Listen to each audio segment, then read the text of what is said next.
இன்னைக்கு நம்ம ஆக்சுவலா பார்க்க போறது என்னன்னா கிளவுட் கம்ப்யூட்டிங். ஒரு கிளவுட் கம்ப்யூட்டிங்கோட ஒரு டீடைல்டு ஓவர்வியூ. கிளவுட் கம்ப்யூட்டிங்னா என்ன, எதுக்காக இந்த கிளவுட் கம்ப்யூட்டிங்கை படிக்கிறோம், ஸோ ஏன் கிளவுட் கம்ப்யூட்டிங் வந்து ரொம்ப இன்னைக்கு பூமிங்கா இருக்கு, இந்த கிளவுட் கம்ப்யூட்டிங்ல என்ன மாதிரியான ஜாப் ஆப்பர்ச்சுனிட்டிஸ் இருக்கு, இப்படின்னு சொல்லிட்டு எக்கச்சக்கமான விஷயங்கள் கிளவுட் கம்ப்யூட்டிங்கை பத்தி உங்க மைண்டுக்குள்ள ஓடி இருக்கும். அதை படிக்கிறதுக்கு உங்களுக்கு என்னெல்லாம் தெரியணும், ஸோ பேசிக்கா கிளவுட் கம்ப்யூட்டிங்னா என்ன அப்படின்றதான் இப்போ நம்ம பார்க்க போறோம். ஸோ இப்போ நீங்க பார்க்குற ஸ்க்ரீன்ல இருக்கிற எல்லா விஷயமும் கிளவுட் கம்ப்யூட்டிங்கோட ஒரு அழகான கம்பெனிஸ்.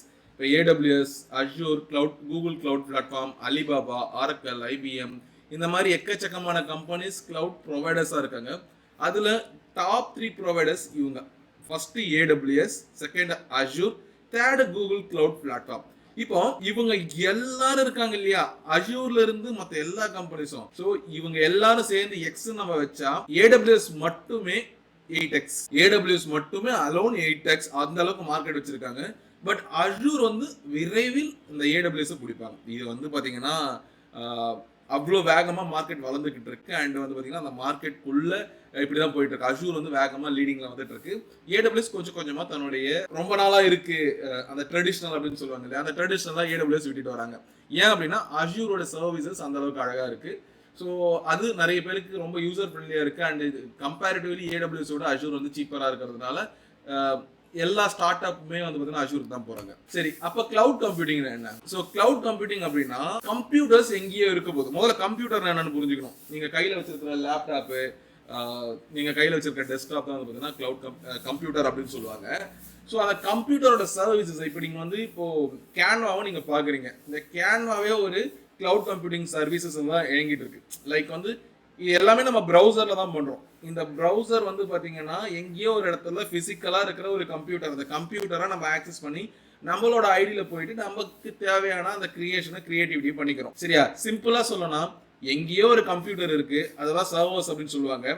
ஸோ அந்த சர்வரை நம்ம இன்டர்நெட் மூலயமா ஆக்சஸ் பண்ணி நமக்கு தேவையான சர்வீசஸை நம்ம எடுத்துக்கிட்டோம் அப்படின்னா that's called as cloud computing. So இது வந்து பாத்தீங்கன்னா ஐடி இன்ஃப்ராஸ்ட்ரக்சர்ல virtual machine, storage, database, networking, இன்னைக்கு இருக்கிற ஆர்டிஃபிஷியல் இன்டெலிஜென்ஸ், அந்த ஆர்டிஃபிஷியல் இன்டெலிஜென்ஸுக்கு தேவையான machine learning, deep learning, internet of things, நம்ம வீட்டில் அலெக்ஸாலாம் வச்சிருக்கோம். ஸோ இது எல்லாத்துலயுமே வந்து கிளவுட் கம்ப்யூட்டிங் அவைலபிளா இருக்கு. ஸோ இதெல்லாம் எப்படி இருக்கு அப்படின்றத பார்க்கலாம். எங்கேயோ ஒரு இடத்துல சர்வர் இருக்குன்னு சொன்னேன், கிளவுட் மிஷின்ஸ் இருக்குன்னு சொன்னேன். ஸோ இந்த கிளவுட் மிஷின்ஸை இன்டர்நெட் மூலயமா ஒருத்தன் தாங்கிட்ட இருக்கிற லேப்டாப்லயோ பிசிலயோ வந்து கம்யூனிகேட் பண்ணி தனக்கு தேவையான டேட்டாவை ரிட்ரைவ் பண்ணி எடுத்துட்டு வரான் அப்படின்னா ஸோ அதுக்கு பேர் தான் கிளவுட் கம்ப்யூட்டிங். ஸோ இதுல நிறைய சர்வீசஸ் எக்கச்சக்கமா இருக்கு. ஓகேவா? கிளவுட் கம்ப்யூட்டிங்ல நிறைய டைப்ஸ் இருக்கு. அந்த டைப்ஸ்லாம் என்னன்னு பார்க்கலாம். ஒன்று சர்வீஸ் மாடல், இன்னொன்று டிப்ளாய்மெண்ட் மாடல். இந்த சர்வீஸ் மாடல்ல infrastructure as a service, platform as a service, software as a service அப்படின்னு சொல்லிட்டு 3 டைப் இருக்கு. தென் டிப்ளாய்மெண்ட் மாடல்ல public cloud, private cloud, hybrid கிளவுட்னு 3 மாடல் இருக்கு. ஸோ இந்த விஷயங்களை வந்து இப்போ இந்த டேபிள் வச்சு உங்களுக்கு ரொம்ப ஈஸியா புரியும். சரியா? ஸோ நம்ம இப்போ இங்கிருந்து வருவோம். On premises. இந்த ஆன் ப்ரமிசஸ்ல ஒரு சர்வரை நம்ம பில்ட் பண்ணணும் அப்படின்னா, அதாவது சர்வர்னா என்ன, கிளவுட் கம்ப்யூட்டர்னா என்னன்னு புரிஞ்சுக்கங்க. சர்வர்ஸ்னா ஒரு பெரிய கம்ப்யூட்டர் இருக்கும். அந்த பெரிய கம்ப்யூட்டர் வந்து எல்லாத்தையும் ஹேண்டில் பண்றதுக்கான கெப்பாசிட்டி உள்ள ஒரு கம்ப்யூட்டர் இருக்கும். நம்ம வேணும்னா 100 கம்ப்யூட்டரை கூட அதை ஸ்பிளிட் பண்ண முடியும். ஸோ இதே இந்த சர்வரை வந்து நம்ம லோக்கலா கட்டினோம்னா நமக்கு என்ன மாதிரியான இதில் நான் ப்ரைஸ் பத்தி பேசவில்லை. ஏன்னா டிபெண்ட்ஸ் அப்பான் அந்த கம்பெனியோட காஸ்ட், நீங்க போடுற மெட்டீரியல்ஸோட காஸ்ட்டை பொறுத்து சர்வரை நீங்க 1 லட்ச ரூபாயும் போட முடியும், 1 கோடி ரூபாயும் போட முடியும். உங்களோட ரெக்குவயர்மெண்ட்டுக்கு ஏற்ற மாதிரி அதோட காஸ்ட் வைஸ் மாறும். ஆனா அதோட டெக்னிக் வைஸ் வந்து பார்த்தீங்கன்னா சேம் தான். ஃபர்ஸ்ட் இப்போ இங்க இருக்கிற விஷயங்கள்லாம் புரிஞ்சுங்க. நெட்வொர்க்கிங் அப்படின்னா கம்யூனிகேஷன். நீங்க நிறைய சர்வர் வச்சிருக்கீங்கன்னா அந்த சர்வருக்கு நடுவில் கம்யூனிகேஷன். ஸ்டோரேஜ் அப்படின்னா நீங்க இந்த கம்யூனிகேட் பண்ணா மட்டும் மூலமா நீங்க டேட்டாவை சேவ் பண்ணி வைக்கிறத சர்வரை கட்டுவீங்க. ஓகேவா? ஸோ அந்த ஸ்டோரேஜ் அது. சர்வர் அப்படின்னா அந்த மிஷின்ஸ், பெரிய பெரிய மிஷின்ஸ். அது விர்ச்சுவலைசேஷன் அப்படின்னா இப்போ நீங்க சர்வரை கட்டிட்டீங்க, ஆனா அதை வந்து நீங்க வேற ஒரு கம்ப்யூட்டர்ல இருந்து தான் ஆக்சஸ் பண்ணுவீங்க. அதை வந்து நீங்க டைரக்டா ஒரு கம்ப்யூட்டரா பார்க்க முடியாது. சர்வரை நீங்க வேற ஒரு கம்ப்யூட்டர்ல இருந்து அதோட மெத்தடாலஜி தான் ஆக்சஸ் பண்ண முடியும். ஸோ அதுதான் விர்ச்சுவலைசேஷன். ஓஎஸ் நீங்க சர்வர்னு பொறுத்த வரைக்கும் நீங்க வந்து லைக் விண்டோஸ் சர்வர் யூஸ் பண்ணலாம், லினக்ஸ் சர்வர் யூஸ் பண்ணலாம், டிபிஎன் சர்வரை யூஸ் பண்ணலாம். சரிங்களா? இந்த மாதிரி எக்கச்சக்கமான சர்வர்ஸ் இருக்கு. அந்த ஆப்ரேட்டிங் சிஸ்டம் எது நீங்க யூஸ் பண்ண போறீங்க, விண்டோஸோட சர்வர் ஓஎஸ் யூஸ் பண்ண போறீங்களா இல்ல லினக்ஸ் ஓஎஸ் யூஸ் பண்ண போறீங்களா அப்படின்றது ஸோ அப் டு யூஎஸ். சரிங்களா? அது வந்து பார்த்தீங்கன்னா நம்ம பார்க்கணும். மிடில் வேர் அப்படின்னா இப்போ இந்த ஆப்ரேட்டிங் சிஸ்டமுக்கும் நீங்கள் போகிற அப்ளிகேஷனுக்கும் நடுவில் ஒரு லேயர் ஆஃப் செக்யூரிட்டி இருக்கும், நடுவில் ஒரு லேயர் ஆஃப் சாஃப்ட்வேர் இருக்கும், அதுதான் மிடில்வேர். ஓகேவா? ரன் டைம் அப்படின்றது எவ்வளோ நேரம் அது ஓடணும், 24 ஹவர்ஸ் ஓடணுமா, இல்லை 12 ஹவர்ஸ் ஓடினா போதுமா, இல்லை நம்ம ஒர்க்கிங் டைமில் ஓடினா போதுமா அப்படின்றது. Next data. இப்போ ஸ்டோரேஜ் அப்படின்றது எதுக்காக? டேட்டாவை ஸ்டோர் பண்ணுறதுக்காக. ஸோ இந்த ஸ்டோரேஜும் பார்த்துக்கணும், டேட்டாவையும் பார்த்துக்கணும். ஓகேவா? அப்ளிகேஷன், நீங்கள் எதில் ஒர்க் பண்ண போறீங்க. இப்போ இந்த ஒவ்வொரு வார்த்தைக்கு அர்த்தம் உங்களுக்கு புரிஞ்ச ஏதாவது டவுட் இருக்கா? ஸோ அப்போ இப்போ இது புரிஞ்சிச்சு. ஸோ இப்போ எக்ஸ்பிளைன் பண்ணுற பாருங்க. இப்போ ஆன் ப்ரமிசஸ்னா, இப்போ நான் சொன்னேன் இல்லையா, ஒரு சர்வரை வாங்கிட்டு வந்து அதை வச்சு அதை கட்டி அதுக்கப்புறம் அதுக்கு நெட்வொர்க் பண்ணி ஸ்டோரேஜ் டிவைஸ் எடுத்து வச்சு ஓஎஸ் போட்டு விர்ச்சுவலைசேஷன் பார்த்து அதுக்கப்புறம் எவ்வளோ நேரம் ஓடணும், அதுக்கு தேவையான பவர் சப்ளை, எலக்ட்ரிசிட்டி, இது எல்லாமே வந்து சாரி ஏசி, இது எல்லாமே கூலிங் சிஸ்டம் இருக்கு இல்லையா. ஸோ இது எல்லாமே நம்ம தான் பார்த்துக்கிற மாதிரி இருக்கும். ஸோ எவ்ரிதிங் ஹேண்டில்டு பை அஸ்னா அது ஆன் ப்ரமிசஸ். இது எல்லாமே ஒருத்தன் பார்த்துக்கிறான் அப்படின்னா அதுக்கு பேர் சாஃப்ட்வேர் as a சர்வீஸ். ஓகேவா? எல்லாத்தையும் நம்ம பார்த்துக்கிறோம் அப்படின்னா அது ஆன் ப்ரமிசஸ். அது எல்லா விஷயத்தையும் எவனோ ஒருத்தன் பார்த்துக்கிறான் அப்படின்னா சாஃப்ட்வேர் as a சர்வீஸ். ஓகேவா? இந்த சாஃப்ட்வேர் as a சர்வீஸுக்கு ஜிமெயில் ஒரு பெட்டர் எக்ஸாம்பிள். ஜிமெயில், அவுட்லுக், நீங்க யூஸ் பண்ற குரோம் ப்ரௌசர், இது எல்லாமே. ஸோ இதுல என்னைக்காவது நீங்க யோசிச்சிருக்கீங்களா, ஆப் டவுன் ஆயிருக்கு, நீங்க சரி பண்றதுக்கு ஏதாவது யோசிச்சிருக்கீங்க. திடீர்னு பாத்தீங்கன்னா கூகுள் குரோம் ஒர்க் ஆகாது, ஜிமெயில் ஒர்க் ஆயிருக்காது. ஆனா நீங்க யோசிச்சிருக்கீங்களா, இன்னும் கொஞ்சம் நேரத்தில் ஒர்க் ஆயிடும் அப்படின்னு நினைச்சு விட்டுருவீங்க. கரெக்டா? ஏன் அப்படின்னா இது எல்லாத்தையும் எவனோ ஒருத்தர் பாத்துக்கிறான், கூகுள் கம்பெனில பாத்துக்கிறான். ஸோ ஜஸ்ட் நம்ம அந்த சாஃப்ட்வேரை யூஸ் பண்ணுவோம், ஜஸ்ட் லைக் தட்னு வந்து பாத்தீங்கன்னா நம்ம ஹேண்டில் பண்ணுவோம். ஜஸ்ட் லாகின் ஐடி போடுவோம், கிரியேட் பண்ணுவோம், உள்ள லாகின் பண்ணுவோம், யூஸ் பண்ணுவோம், அவ்வளவுதான். நம்ம வேற எதுவுமே பண்ணுவோம். ஜஸ்ட் நம்ம யூஸ் பண்றோம் அப்படின்னா that's called software as a service. Platform as a service அப்படின்னா அப்ளிகேஷன் நீங்க கிரியேட் பண்ணுவீங்க. ஜிமெயில் மாதிரியான ஒரு அப்ளிகேஷன் நீங்க கிரியேட் பண்ணுவீங்க, அதுல இருக்கிற டேட்டாவை நீங்க மெயின்டைன் பண்ணுவீங்க. ஆனா மத்த எல்லா விஷயத்தையும் கம்பெனிக்காரன் பார்த்துப்பான். அது ரெண்டு தான் நீங்க பண்ணுவீங்க. டேட்டாவை அப்லோட் பண்ணுவீங்க, அப்ளிகேஷன் டெவலப் பண்ணுவீங்க. இதுக்கு சிறந்த எக்ஸாம்பிள் எதுனா வேர்ட்பிரஸ் வெப்சைட்ஸ். இப்போ வேர்ட்பிரஸ் வெப்சைட் எடுத்துக்கிட்டா அந்த வேர்ட்பிரஸ் வெப்சைட் என்ன பண்ணுவாங்கன்னா பிளாட்ஃபார்மை கொடுத்துருவாங்க. ஜஸ்ட் நீங்க உங்க டேட்டாவை அப்லோட் பண்ணி எங்கெங்க எப்படி ஸ்ட்ரக்சர்டா வேணும்ன்ற அந்த அப்ளிகேஷன் மட்டும் டெவலப் பண்ணுவீங்க. மற்றபடி எல்லாத்தையும் பார்த்தீங்கன்னா மிஸ்டர் கம்பெனிக்காரன் பார்த்துப்போம். இதுவே இன்ஃப்ராஸ்ட்ரக்சர் as a சர்வீஸ் அப்படின்னா ஆப்ரேட்டிங் சிஸ்டம்ல இருந்து நீங்க சூஸ் பண்ணுவீங்க. ஆப்ரேட்டிங் சிஸ்டம் என்ன, ரன் டைம் என்ன அப்படின்னு. இதுக்கு ரியல் டைம் எக்ஸாம்பிள் என்ன அப்படின்னு பாத்தீங்கன்னா அஜூர் கிளவுட் சர்வர்ஸ் இருக்கு இல்லையா. அஜூர் கிளவுட் சர்வர்ஸ்ல ஸ்டோரேஜ், நெட்வொர்க்கிங் அங்கிருந்து எடுத்துப்பாங்க. பட் ஆப்ரேட்டிங் சிஸ்டம்ல இருந்து நம்ம செலக்ட் பண்ற மாதிரி இருக்கும். எதுக்காகனா நம்மளுடைய அப்ளிகேஷன் நம்ம டெவலப் பண்றது. இப்போ ஒரு கம்பெனி ஒரு அப்ளிகேஷன் டெவலப் பண்ணுது அப்படின்னா அந்த இடத்துல இது இந்த 4 விஷயத்தையும் பாத்தீங்கன்னா நீங்க கன்சாலிடேட் பண்ணி பாத்தீங்கன்னா இது எல்லாமே ஒரு விஷயம் தான். ஆனா நாம எங்கிருந்து யூஸ் பண்றோம்ன்றத பொறுத்து தான் அது நமக்கு சாஃப்ட்வேர் as a சர்வீஸா, பிளாட்ஃபார்ம் as a சர்வீஸா, இன்ஃப்ராஸ்ட்ரக்சர் as a சர்வீஸான்னு இருக்கு. ஃபார் எக்ஸாம்பிள் இப்போ ஒரே அப்ளிகேஷனை வச்சு நான் இது எல்லாத்துக்கும் எக்ஸ்பிளைன் பண்றேன் பாருங்க. இப்போ கூகுளோட டேட்டா சென்டர்ல ஒருத்தன் வேலை பார்க்கறான்னு வச்சுப்போம். லெட் அஷ்யூம் கூகுளோட டேட்டா சென்டர்ல ஒருத்தன் வேலை பார்க்கறான். ஸோ அவனுக்கு ஜிமெயில் அப்படின்ற ஒரு அப்ளிகேஷன் வந்து பார்த்தீங்கன்னா ஆன் ப்ரமிசஸ் அப்ளிகேஷன். ஏன்னா அவன் தான் எல்லாத்தையும் பார்த்துப்பான். அது அங்கே ஒரு பெரிய டீம் இருக்கு, அது நமக்கு தேவையில்லை. But consider as these are handled by a single person அப்படின்னு நம்ம கன்சிடர் பண்ணிக்கலாம். இப்போ கூகுளோட டேட்டா சென்டர்ல ஒருத்தர் வேலை பார்க்குறான், அங்கே அந்த இடத்துல ஜிமெயில் ஹோஸ்ட் ஆகி ரன் ஆகிட்டு இருக்கு அப்படின்னா ஸோ அந்த இடத்துல ஜிமெயில் அப்படின்றது அவனுக்கு ஆன் ப்ரமிசஸ். அதே கூகுள் கம்பெனில வேலை பார்க்குற ஒரு டெவலப்பருக்கு, ஏன்னா இதெல்லாம் வந்து பார்த்தீங்கன்னா இந்த ஆன் ப்ரமிசஸ் பசங்க பண்ணி கொடுத்துருவாங்க. சரியா? பண்ணி கொடுத்துட்டு அதுக்கப்புறம் ஆப்ரேட்டிங் சிஸ்டத்துல இருந்து அவன் ஹேண்டில் பண்ணுவான். சரியா? கண்ட்ரோல் டீம் அப்படின்னு சொல்லுவாங்க. தென் அதுக்கப்புறம் கம்ப்ளீட் டெவலப்பர்ஸ், அதாவது இந்த front end developer, back end developer, database டெவலப்பர்னு சொல்லிட்டு இருக்கோம். ஸோ டேட்டாவையும் அப்ளிகேஷனை மட்டும் டெவலப் பண்றவங்களுக்கு பிளாட்ஃபார்ம் as a சர்வீஸ். சரியா? அதே ஜிமெயில தான் நம்ம யூஸ் பண்றோம், நமக்கு சாஃப்ட்வேர் டிபெண்ட்ஸ். அது எங்க இருந்து நம்ம பார்க்கறோன்றதை பொறுத்து தான்.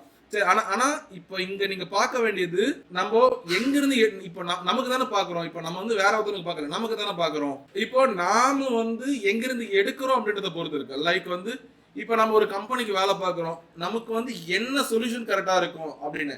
இப்போ நம்ம ஒரு ஆப் வந்து டெவலப் பண்ணிட்டு இருக்கோம்னு வச்சுக்கோங்களேன். ஆப் மட்டும் தான் டெவலப் பண்ணுறோம், மற்றபடி நம்ம எதுவும் பார்க்கல, சர்வர்லாம் நம்ம கிட்ட இல்லை அப்படின்னா இதை பிளாட்ஃபார்ம் as a சர்வீஸ் வாங்கி நம்ம அப்ளிகேஷனே டேட்டா வச்சு நம்மளால டெவலப் பண்ண முடியும். இல்லை எனக்கு ஆப்ல நீயே கொடுத்துட்டு எங்க பேர்ல மட்டும் ஒன்று வந்தா போதும் அப்படின்னு நினைச்சீங்கன்னா software as a service. Like வந்து இப்போ ஹெச்ஆர் சாஃப்ட்வேர்ல எக்கச்சக்கமா இருக்கு. ஹெச்ஆர் சாஃப்ட்வேர் என்னமோ ஹெச்ஆர் ஒன்று, டார்வின் பாக்ஸ், அட்டண்டன்ஸ் பாக்ஸ் அப்படின்னு சொல்லி நிறைய இருக்கும். சரியா? ஸோ அது எல்லாமே சாஃப்ட்வேர் as a சர்வீஸ். அதுல நம்மளுடைய பேர் வந்துடும் மேல, பாரதி ஹோம்ஸா, மேல வந்து வெப்டெக் அகாடமியா அப்படின்னா வெப்டெக் அகாடமி நேம் மேல வந்துடும். ஓகேவா? அப்படி நேம் மேல வந்துச்சுன்னா அந்த ஆப் தான் அவருடைய ஆப் தான். ஆனா நான் யூஸ் பண்ணிக்கிறேன். That's is software as a service. எனக்கு எந்த இதுவும் இல்லை. அதை யூஸ் பண்ணுறது நான் மாசம் எவ்வளோ ரெண்ட் கட்டணும், ரெண்ட் கட்டிட்டு போயிட்டே இருப்பேன். இதை இன்னும் சிம்பிளா உங்களுக்கு புரியணும் அப்படின்னா உங்களுக்கு உங்களுக்கு ஒரு சின்ன கதை சொல்றேன். இப்போ லைக் வந்து இப்போ நீங்க காஞ்சிபுரம் டிஸ்ட்ரிக்ட்ல இருக்கீங்க.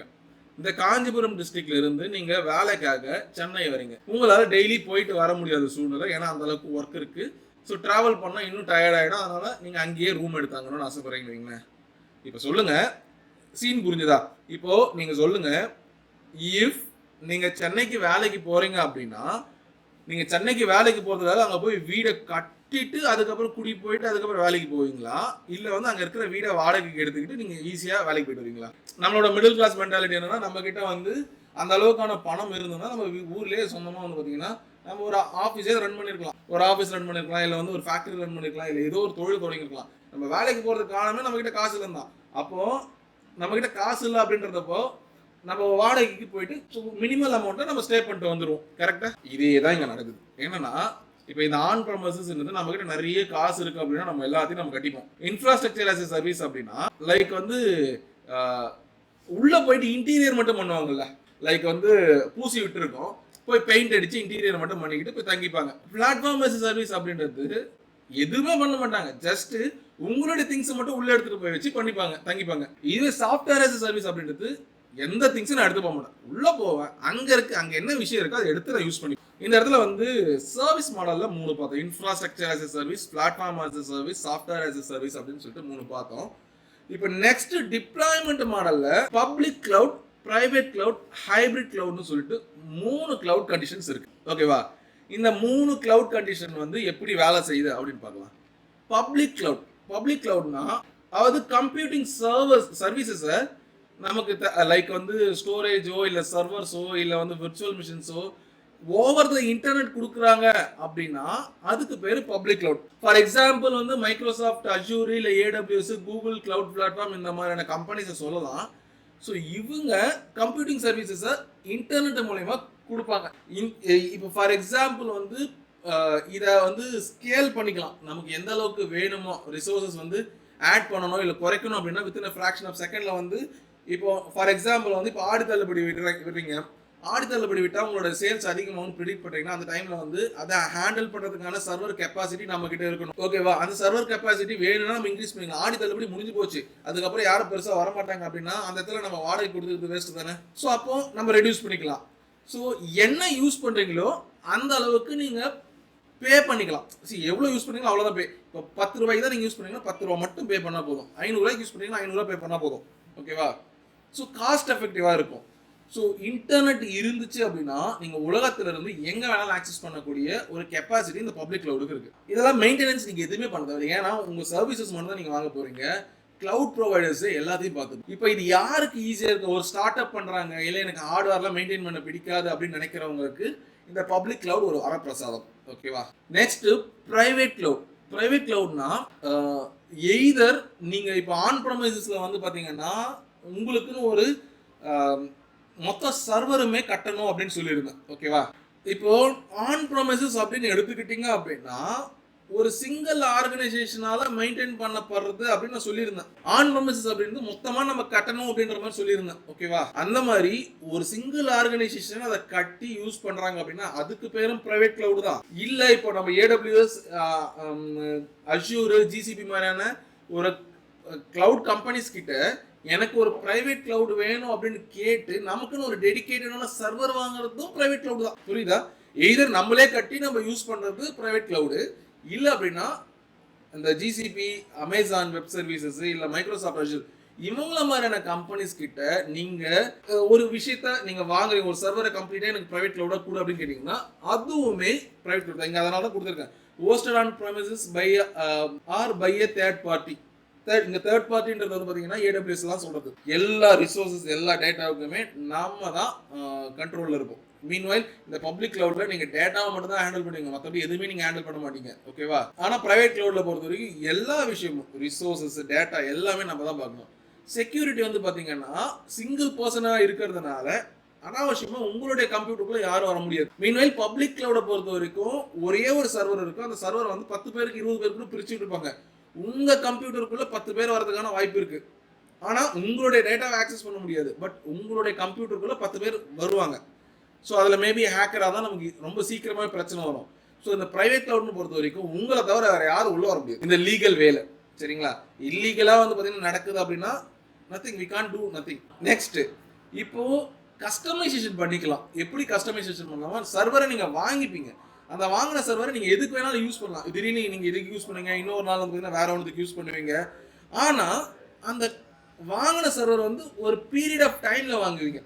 இப்போ லைக் வந்து நீங்கள் ஒரு பைக் வாங்குறீங்க, பைக் வாங்கின அடுத்த நாளே விற்றுருவீங்களா? விற்க மாட்டீங்கல்ல.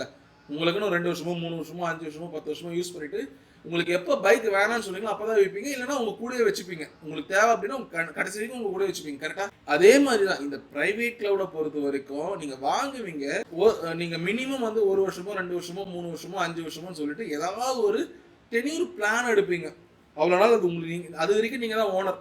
இந்த லீஸுக்குன்னு சொல்லுவாங்க இல்லையா, வீடெல்லாம் லீஸுக்கு எடுப்பாங்க இல்லையா, அந்த மாதிரி லீஸுக்கு எடுக்கிற விஷயங்களை வந்து பார்த்தீங்கன்னா நம்ம பண்ணுவோம். ஸோ அப்படி எடுக்கிறோம் அப்படின்னா நாம தான் அதுக்கு அத்தாரிட்டி. நாம தான் வந்து பார்த்தோம்னா செக்யூரிட்டியை என்ஹான்ஸ் பண்ணி கொடுக்கணும்.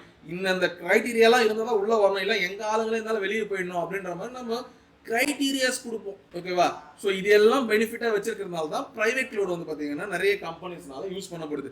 ரொம்ப செக்யூர்டான இன்ஃபர்மேஷன், என்னோட இன்ஃபர்மேஷனை வெளியே ஷேர் பண்ண விரும்பல அப்படின்னு நினைக்கிறவங்க இன்டர்நெட் வேர்ல்ட்ல இருந்து டிஸ்கனெக்ட் ஆகி பிரைவேட் கிளவுட் யூஸ் பண்ணுவாங்க. ஹைபிரிட் கிளவுட் உங்க லோகோலயே கொடுத்துட்டேன். Public cloud and private cloud ரெண்டும் மிக்ஸ் பண்ணப்பட்ட ஒரு விஷயம் தான் ஹைபிரிட் கிளவுட். இப்போ ஹைபிரிட் கிளவுட் அப்படின்னா என்னன்னா, இப்போ பப்ளிக் கிளவுட் இருக்கு, பிரைவேட் கிளவுட் இருக்கு. இது ரெண்டுமே ஒரு ஆளுக்கு தேவை அப்படின்னா அங்க எடுக்கிறாங்க இல்லையா. எக்ஸாம்பிள் சொல்லணும்னா நாசா இருக்கு இல்லையா, நாசா, இஸ்ரோ, இந்த மாதிரியான ஸ்பேஸ் ஆர்கனைசேஷன் இல்லை வந்து லைக் நிறைய இன்ஃபர்மேஷனை கேதர் பண்ணுற ஒரு கம்பெனிஸாக இருந்துச்சு அப்படின்னா, இப்போ சிம்பிளாக வரும். இப்போ ஒரு மூவி இருக்கு, மூவியை மட்டும்தான் நீங்கள் பார்க்குறீங்க. இப்போ மூவி இருக்குன்னா நீங்கள் மூவி மட்டும் தான் பார்க்குறீங்க. ஆனால் மூவியை எந்த டூலில் எடிட் பண்ணாங்க, மூவிக்கு பிகைண்ட் த ஸ்கீன்ஸ் என்ன நடந்தது பெருசாக நீங்கள் பார்த்துருக்க மாட்டீங்க. ஸோ அதுக்கு பின்னாடி ஸ்கிரிப்ட் வந்து எழுதியிருப்பாங்க, அந்த கதையை வந்து ஸ்டோர் பண்ணி வச்சுருப்பாங்க. இந்த மாதிரி நிறைய இருக்குது. சரியா? நீங்கள் நம்ம சினிமாவை எடுத்துக்கிறத விட நம்ம இஸ்ரோவை எடுத்துக்கிட்டா இல்லை நாசாவை எடுத்துக்கிட்டா ரொம்ப ஈஸியாக புரியும். நாசாவோ இஸ்ரோவோ இந்த மாதிரி ஒரு சாதனையை பண்ணிட்டாங்க அப்படின்னு சொல்லிட்டு போனால் நீங்கள் பார்ப்பீங்க. அது நாசா கொடுத்த இன்ஃபர்மேஷன் இல்லை இஸ்ரோ கொடுத்த இன்ஃபர்மேஷன். ஆனால் என்னைக்காவது இஸ்ரோ வந்து சந்திராயன் அந்த விண்கலன் மூலயமா நிலாவில் தண்ணி கண்டுபிடிச்சாங்க. அது என்ன மாதிரியான டெக்னாலஜி யூஸ் பண்ணி கண்டுபிடிச்சாங்கன்னு சொல்லிட்டு நீங்க என்னைக்காவது படிச்சிருக்கீங்களா? என்ன ஜிஎஸ்எல்வி ராக்கெட்ல இல்ல பிஎஸ்எல்வி ராக்கெட்ல போனாங்கன்னு படிச்சிருப்பீங்க. ஆனா அந்த பிஎஸ்எல்வி ராக்கெட்டுக்கு பின்னாடி இருக்கிற விகாஸ் இன்ஜினோட நியூரல் ஸ்கீம் நீங்க பார்த்துருக்கீங்களா? இதெல்லாம் எதுவுமே பார்த்துருக்க மாட்டீங்க. ரைட்? இப்போ இப்போ வாட்ஸ்அப் இருக்கு. வாட்ஸ்அப்ல நீங்க மெசேஜ் மட்டும் பண்றீங்க. வாட்ஸ்அப்ல இந்த மாதிரி அப்டேட் வந்திருக்குன்னு படிச்சிருப்பீங்க. ஆனா என்னைக்காவது வாட்ஸ்அப்போடைய இந்த அப்டேட்டுக்கு உண்டான கோடை நீங்க பப்ளிக்கா பார்த்துருக்கீங்களா? பார்த்துருக்க முடியாது. ஏன் அப்படின்னா சில விஷயங்கள் ரகசியங்களா பாதுகாக்கப்படும், சில விஷயங்கள் பப்ளிக்கா கொடுக்கப்படும். ஸோ ரகசியங்களா பாதுகாக்க வேண்டியது பிரைவேட் கிளவுட்லயும், பப்ளிக்கா சொல்ல வேண்டியது பப்ளிக் கிளவுட்லயும் வந்து பாத்தீங்கன்னா பிரிச்சு வச்சு ஹேண்டில் பண்ணுவாங்க. எதுக்காகனா காஸ்ட் எஃபெக்டிவ்காக. எல்லாத்தையுமே நம்ம பிரைவேட் கிளவுட்ல வச்சு நம்ம சில விஷயங்களுக்கு மட்டும் பப்ளிக்கா ஆக்சஸ் கொடுத்தோம் அப்படின்னா நமக்கு செலவு ஜாஸ்தி. 100 ரூபாய் ஆக வேண்டிய இடத்துல வந்து பார்த்தோம்னா 1000 ரூபாய் ஆகும். பப்ளிக்கா சொல்ல வேண்டிய விஷயங்களோட இன்ஃபர்மேஷனை பப்ளிக் கிளவுட்ல வச்சு அதை நம்ம பப்ளிக்கா கொடுத்துடலாம். ப்ரைவேட்டாக வைக்க வேண்டிய இன்ஃபர்மேஷன் நம்ம ப்ரைவேட்டாக வச்சு ப்ரைவேட் கிளவுடில் வச்சுக்கலாம். ஏன்னா நம்மளுடைய ஆக்சஸ்க்காக இப்படி ரெண்டுத்தையும் பிரித்ததுனால இப்போ யோசிச்சு பாருங்க, பப்ளிக் கிளவுடில் இருக்கக்கூடிய இந்த இன்ஃபர்மேஷனை ப்ரைவேட் கிளவுடில் வச்சு ஆக்சஸ் கொடுத்தோம் அப்படின்னா நமக்கு 1000 ரூபா செலவாக இங்கே 100 ரூபாய் முடிச்சிடலாம். ஸோ காஸ்ட் எஃபெக்டிவ்காக இன்கேஸ் அந்த பப்ளிக் கிளவுட் மிஷின் வந்து வெளியே போகுதுனாலுமே அதனால நம்ம கம்பெனிக்கு எந்த லாஸும் கிடையாது அப்படின்னு நினைச்சிருப்பாங்க இல்லையா. ஸோ இந்த மாதிரியான சினாரியோல தான் ஹைபிரிட் கிளவுட் யூஸ் பண்ண முடியும். ஸோ கிளவுட் கம்ப்யூட்டிங் ஒரு பேசிக்ஸ் வந்து பார்த்தீங்கன்னா இப்போ நம்ம பார்த்துருக்கோம்.